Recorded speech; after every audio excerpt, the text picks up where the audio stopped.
everybody! Welcome, Eko Shibla. Ito, mag-harvest tayo ng konti ng kinkan. Ayan, marami na siya. Pero hindi pa masyado siya. Kukunin ko lang yung mga ayun, yung lemon ko pala, ayun.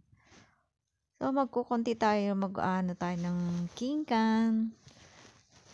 Kasi, kinakain na siya ng mga bird.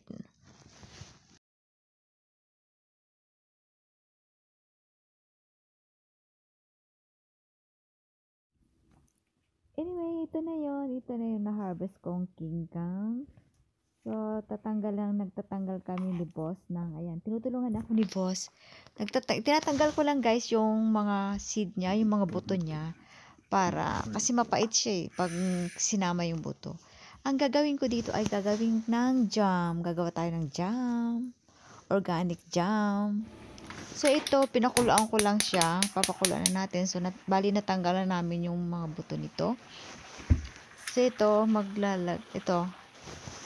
parang nilalaga lang siya. Lalagyan na ng water. Mag-add tayo ng konting water.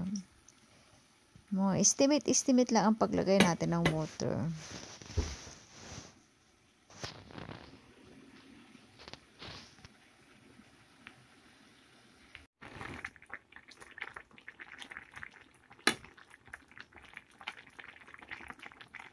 Ayan, papakuluan lang natin ng papakuluan ito hanggang lumambot siya. Lumambot yung balat niya.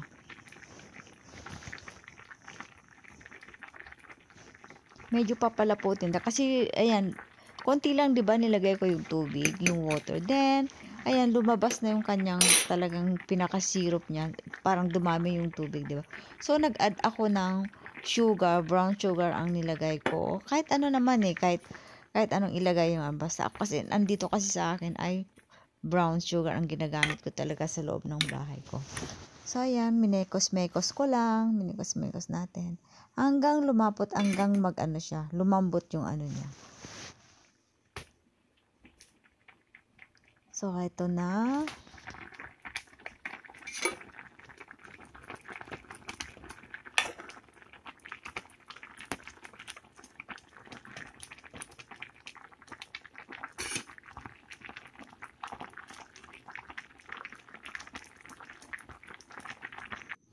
So, bali ito na yon ang nagawa kong jam. Hindi ko na tinapos yung akala ko nagbi-video, hindi pala naka-on yung video ko. So, ito na siya guys. So, thank you so much guys and see you to my next vlog.